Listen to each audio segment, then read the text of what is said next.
right now on 5 on your side at 10. The final weekend of winter was cold, but the pattern is shifting. Several chances of spring showers and thunderstorms this week. Your Weather First team is tracking when the heaviest rain will fall. Tonight, targeting transgender care. The Missouri Attorney General issuing emergency regulations affecting providers and pediatric patients. But first tonight, spring break safeguards. It's beneficial. It's something for the youth to do. The efforts to keep kids out of trouble when they're out of school. Tonight, an effort is underway to curb youth violence and crime. Good evening. I'm Mike Bush. And I'm Ann Allred. Organizers are hoping a series of week-long events will keep St. Louis area youth safe. Our Robert Townsend joins us live from Washington Avenue, where one of those events just wrapped up within the hour. Robert.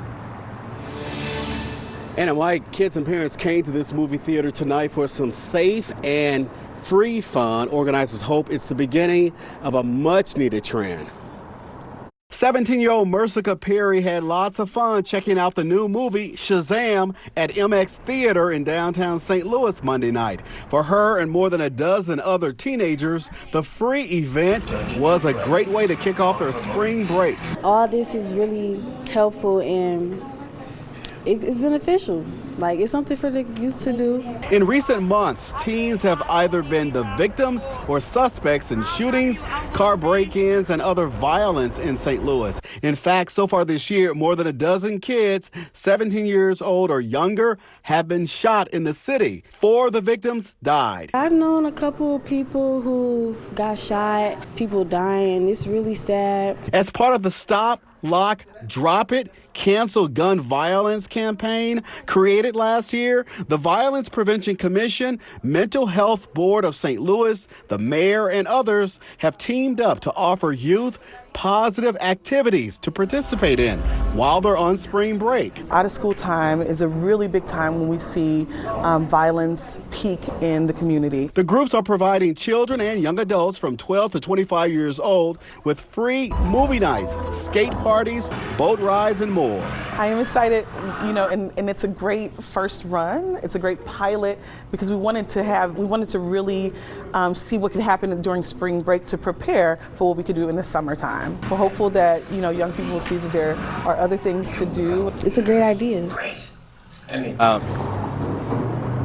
100 kids have already signed up to see Creed 3 here at this movie theater tomorrow night. Now, it is a sold-out event. If you want to check out the spring break events, just go to ksdk.com, click on As Seen on TV, and look for this story. Live downtown, Robert Townsend, 5 on your side.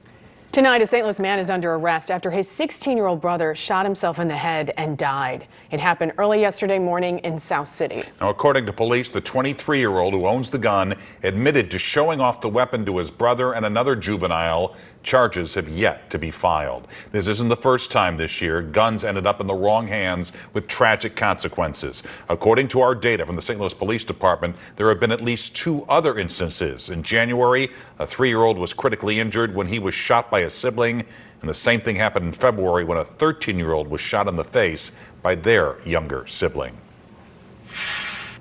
It is with great sadness that I announce that the student has died from his injuries. A Texas high schooler is dead after getting shot on campus today. He was shot outside the Arlington school and later died at the hospital. A girl was also hit, but her injuries are not life-threatening. The gunman, whose name hasn't been released because he's a juvenile, is now in custody and charged with capital murder. Tonight, a new fire code in St. Louis County is supposed to protect children in the classroom. Half of the country's fire departments have adopted the proposed ordinance. It mandates color-coded labeling both inside and outside school buildings' doors and windows. Those colors and numbers correspond to indoor signs on the floor and intersections. The numbers all need to be a certain height so that first responders can see them from a distance. Knowing where we're going inside the building will help us to dictate information to other responders that are responding. It'll help our dispatchers to give them the correct information as to where they need to go. Obviously, the sooner we get to that situation, the quicker we can end that situation. The school's yet to adapt to the new system. It could take up to 2 years to install all the color coding. Right now in Jefferson City, Democrats have started a filibuster in the Missouri State Senate over Senate Bills 39 and 49. The first would ban student athletes from competing in sports not in line with their biological sex. The other would block gender-affirming care for transgender minors, including puberty blockers, hormone therapy, and surgeries. This comes just hours after the Missouri Attorney General issued an emergency order cracking down on gender interventions for minors. Tonight, pro-transgender advocates are voicing their outrage. New tonight, our Ryan Henson has both sides of the debate. On Monday, a conservative political action committee organized a gathering at the Missouri State Capitol to rally in support of anti-trans legislation. The rally came as Attorney General Andrew Bailey announced emergency regulation for gender transition interventions for minors. In a statement, Bailey says, quote, "Because gender transition interventions are experimental, they're covered by existing Missouri law governing unfair, deceptive, and unconscionable business practices, including in administering healthcare services." Gender-affirming healthcare is healthcare, plain and simple. It's really hard to imagine having these conversations about another form of healthcare. Robert Fisher with the nonprofit Promo says this emergency regulation is unusual and discriminatory. This really sets a dangerous precedent. If we are banning healthcare practices just because we don't understand them, we don't like them, what else can we ban? And just because we don't like it. Fisher says gender-affirming care starts with helping patients make the social transition. For teens and older, puberty blockers and hormone therapy change the patient's body. Once adults, patients have the liberty to make decisions about gender-affirming surgeries. Bailey says even Europe recognizes that mutilating children for the sake of a woke leftist agenda has irreversible consequences, and countries like Sweden, Norway, and the United Kingdom have all sharply curtailed these procedures. The American Academy of Pediatrics supports gender-affirming care. Fisher is concerned healthcare options may be now pawns for politics. Because there are a lot of trans kids, when they are not supported, unfortunately don't feel, loved and accepted and end up not making it to adulthood, which is a really dangerous aspect of not being able to access gender-affirming healthcare. Ryan Henson, 5 on your side. Planned Parenthood, the largest provider to gender-affirming care, reacted in a statement tonight saying, quote, "Scientific evidence shows and the medical community agrees that gender-affirming care is safe, effective, and life-saving. The regulations will last 30 legislative days or 180 days, whichever is longer." Right now, friends and family are desperate to find a St. Charles woman who disappeared almost a week ago. 39-year-old Jackie Mitchell has not been seen since Tuesday night. She left work and went to Maggie O'Brien's in Sunset Hills. There's footage of her leaving alone at 11:25 that night. And again, she hasn't been seen or heard from since. Both her sister and her dad say something is wrong. This is not like her. This is just a nightmare. She would never not come home. I know she's missing. I know something is wrong. Her mother and I are worried sick. And Jackie, Mom and I want you to come home. Please, if you can hear us, if you can find a way, if you're able to find a way, please contact us. In the last 24 hours, her car was found at Whisper Hollow Apartments in Maryland Heights, but there was no sign of Jackie or her items. Jackie is 5'4", has blue eyes and blonde hair. She was last seen wearing a black hoodie, gray pants, and black and white tennis shoes. If you have any information, any details, reach out to the St. Charles Police Department. That number is 636-949-3300.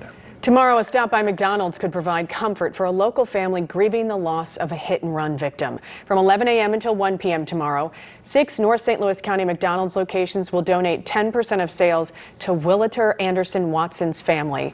The grandmother from Ferguson died earlier this month after being hit while walking to the bus stop to get to her job at McDonald's. Tonight, the Archdiocese of St. Louis confirms to 5 on your side it is alerting pastors and parish leaders about modifications to draft models to the All Things New initiative. Specifics were not given, though. This comes after feedback to a new plan released last month. It would combine 178 parishes into 88 pastorates. Each pastorate would be run by one pastor and a pastoral team. The Archbishop is expected to announce his final decision in May. A St. Louis County woman will spend a year in federal prison for stealing checks from the mail. In her guilty plea, Tyra Robinson admitted to using information from the stolen mail to write and deposit counterfeit checks. On top of her jail time, Robinson must pay over $10,000 back to her victims. This is just one of the many cases involving the Postal Service as it tries to stop mail theft from the public blue mailboxes. Kirkwood police are on the hunt for two porch pirates. They just released this Ring camera video. This is from Friday, March 10th. It's on Ballas Road. If you recognize these two men or their white over gray Dodge Ram, please call the Kirkwood police at 314-822-5879. The city of Baldwin has been hacked. City officials confirmed a data security incident happened on Thursday. The city had to shut down all access to city servers and disconnect computers from the internet. Tonight, vital services like police and 911 are able to operate, but some online portals for payments are not working. No word on the extent of the hacking or how this will impact workers or residents. As teenagers try to find that summer gig, some employers found a loophole in federal law to pay them less than minimum wage. Brandon Lewis from our National Verify team looks into whether they have to be paid the same as adults. A viral post on Twitter with more than 6 million views shows what appears to be a young person working at a fast food restaurant and another picture of an ad for young workers. The tweet ignited a separate discussion about whether employers can legally pay teen workers less than the federal minimum wage of $7.25 an hour. So let's verify. Our sources are the Fair Labor Standards Act, the U.S. Department of Labor, and the Congressional Research Service. The federal minimum wage is set by the Fair Labor Standards Act. In 1989, Congress amended the act to allow employers to pay people younger than 20 less than the federal minimum wage. The law was later adjusted to allow employers to pay teens a lower wage for their first 90 days on the job. Today, they can earn $4.25 an hour during that period, while someone older than 20 must earn at least $7.25 for the same work. So, yes, teens can be paid less than the federal minimum wage, but only for 90 days after they start work. Then they have to be paid at least the federal minimum wage. Many states and local communities have a higher minimum wage, although some still allow employers to pay teens less than adult workers. With your Verify, I'm Brandon Lewis. What would you like for us to verify? Email me, verify@kstk.com. Families are making up for lost time. I think you're seeing a renormalization of travel in 2023, both for spring break and beyond. Spring break 2023. It could be the busiest in years for airlines, the crowds you can expect at the airport. Everyone has their favorite travel water bottle, and this one was Oprah's. Tonight, the dangers lurking inside the popular bottle.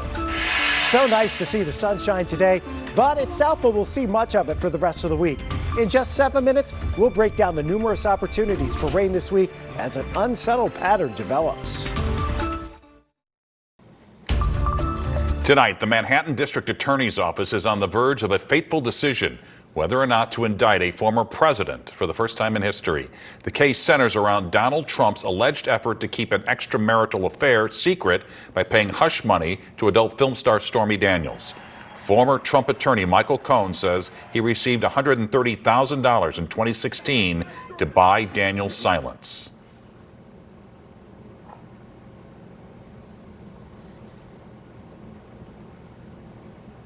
This is about Donald Trump being held accountable for his own dirty deeds. Plain and simple. If they want to go after Donald Trump and they have solid evidence, so be it. But Michael Cohen is far from solid evidence. Former President Trump has said he expects to be arrested this week. New York City law enforcement officials have been meeting to plan a security response to any protest and how to handle the possible surrender, fingerprinting, and initial court appearance of a former president. The Secret Service would accompany Mr. Trump and do everything they could to keep him out of public view. A major construction project on I-44 is pushed back yet again. Lane closures in Eureka were supposed to start tomorrow, but tonight, MoDOT says the eastbound closures will begin next Monday. Construction crews will do maintenance on the bridge over the Merrimack River near Route 66 State Park. They won't finish until December. Once the work kicks up, westbound lanes will be closed sporadically as well. Spring break is in full swing and airlines are trying to keep up. Trade group Airlines for America forecasts the spring to be the busiest travel season since 2019, maybe even busier. In St. Louis, a Lambert spokesperson tells us we recorded the second highest week of passengers going through security at the airport since 2019.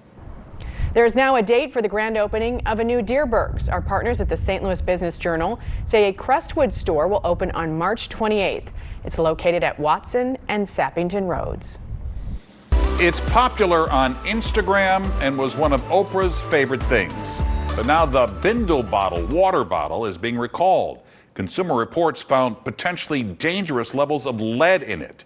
Here are the effects it could have on your health and some good alternatives to keep you safely hydrated.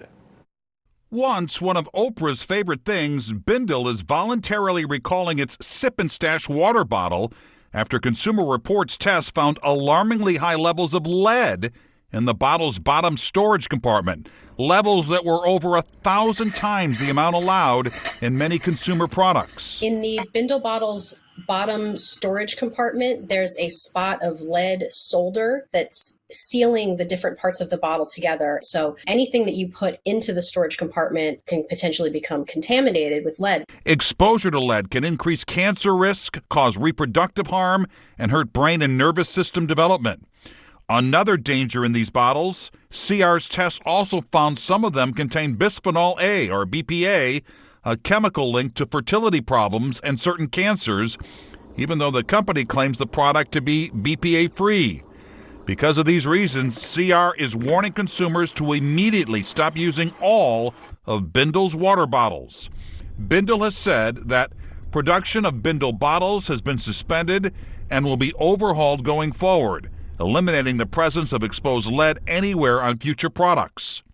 If you have a Bindle bottle and want to contact the manufacturer, go to Bindle's recall page at bindlebottle.com/pages/recall and complete the form to receive a free repair kit. The Bindle bottle has since been removed from Oprah's list of favorite things. To report a dangerous product or a product-related injury, you can go to saferproducts.gov. We enjoyed a taste of spring today just in time. Lots of sunshine, some warmer temperatures. Chief Meteorologist Scott Connell joins us now with the weather first forecast. Spring is officially here. Spring is officially here. It will feel like it much more so this week and into the upcoming weekend compared to what we were dealing with this past weekend. But how about this afternoon? Skies have started to cloud over now. We started at 28 this morning. That was officially at Lambert. We made it back to 61. Some of the outlying areas, though, were down into the teens. We ended up being still a little below average for this time of year. But temperatures tonight are holding mostly in the 40s around the St. Louis area. Clouds continue to streak in. The moisture that's down here to our south and west trying to produce rain across parts of Arkansas and Oklahoma, running into the very dry air that's still here. So as the clouds continue to increase and thicken tonight, we drop back into the 30s.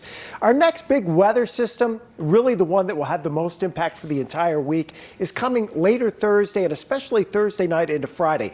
We are expecting heavy rain. Locally, 2 inches or more will fall out of this system, which means your small creeks and streams will run high and fast. We'll even see some significant rises on the smaller rivers, and there is a limited severe weather threat with that. It looks like it's going to be focused farther south of St. Louis. But as far as rainfall goes, most of us are going to get an inch, some spots 1.5 inches to 2 inches, and a few spots locally more than that south and east of St. Louis. That will come at us as all of what we see out to the west continues to stream east. A lot of unsettled weather here out west. The initial wave is coming as we go into Tuesday. Fighting the dry air early Tuesday morning, temperatures will stay in the 40s most of the day, hitting right around 50 degrees for the high. Your widespread showers happen through the afternoon into the early evening, then it becomes more scattered through the overnight hours Tuesday into Wednesday morning. Wednesday morning, as the warmer air really tries to surge in here, we could see a few thunderstorms develop across the area. Most likely, they're not going to be severe, but they could produce a bit of hail, especially north of St. Louis. Now we turn our attention to Thursday. Front will be to our north. We should be warm Thursday, close to 70. But as we head into Thursday evening with this front approaching, you're going to have a widespread band of heavier rain setting up shop here from St. Louis on to the south and southeast. As we go into Friday, that pushes farther south and southeast. Now we're on the cooler side of that system, so Friday's temperatures will back off just a bit. Winds will be stiff for the next several days too. Gusty winds will last right through the rest of the week. They'll be on the warm side here as we go into Wednesday and Thursday, and then they turn to the northwest and we cool off on Friday. But here's the good news. Even though temperatures are up and down a lot this week and we have, some seriously unsettled weather on the way, the upcoming weekend will not be below freezing at all at any time. It was cold this past weekend. It was cold this weekend. All right, Scott, thanks. Frank is here with sports. Mike, who is the dumbest guy in sports? It could be me. I will explain. We have the WBC, we have City SC, and a thought about St. Louis U and boosters. The Sports Desk is brought to you by Jim Butler Chevrolet, the Midwest's #1 Chevy dealer, 10 years running. Big story is that Arizona lost to Princeton. Mizzou is going to beat Princeton on Saturday. They are going to the Sweet 16. Folks, there's a lot of people paying good money for that kind of knowledge. And you thought the weather people blew some forecast? I just predicted 85 and sunny, and it was 35 and snowing. What do I know about sports anyway? I once thought the Rams were staying and Stan Kroenke was a good guy. What do I know? I do know we had Japan in the semifinals of the World Baseball Classic against Mexico and Cardinal pitcher Giovanni Gallegos. And at the bottom of the ninth, Murataka Makami will deliver the base hit. 2 runs will score. Japan wins it 6-5. They face Team USA tomorrow in the title game, and Ohtani says he could pitch.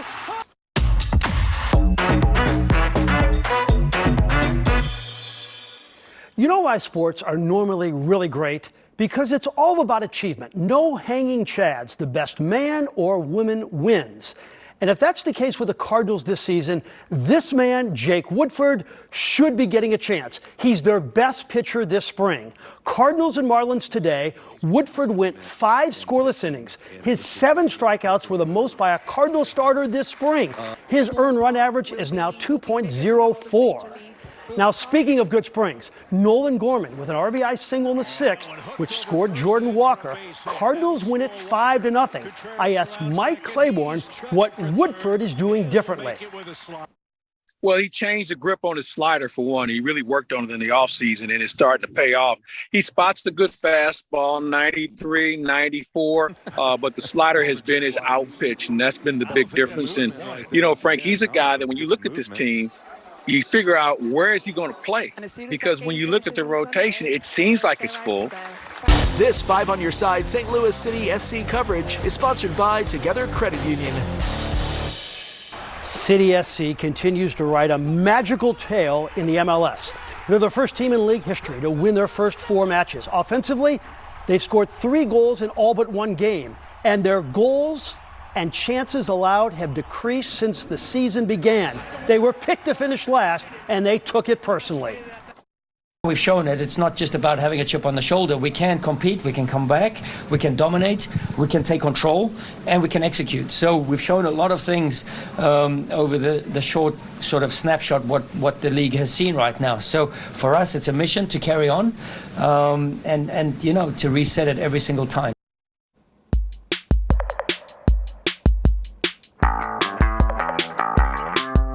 Finally tonight, a thought about the SLU basketball coaching situation. There is some speculation that some boosters are trying to force a coaching move. Free country, you can do what you want.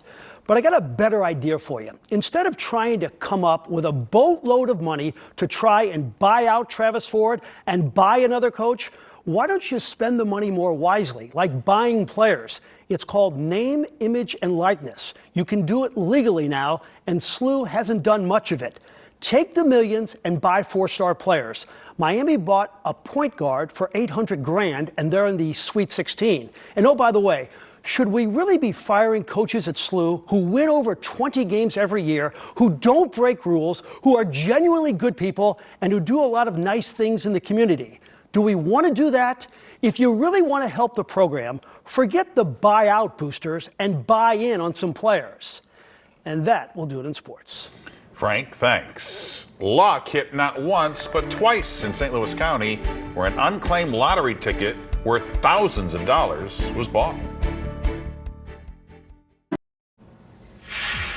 All right, check your tickets. The Missouri Lottery is looking for one more winner to come forward tonight.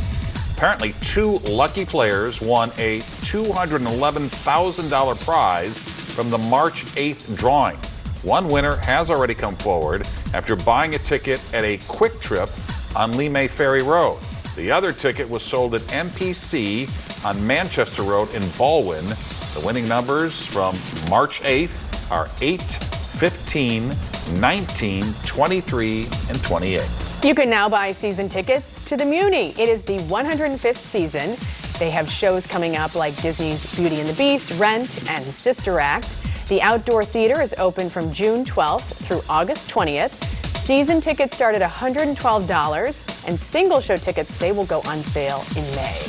And there you have it. 5 on your side at 10. The Tonight Show starring Jimmy Fallon is next. Start your day with Today in St. Louis beginning at 4 a.m. and have a great tomorrow.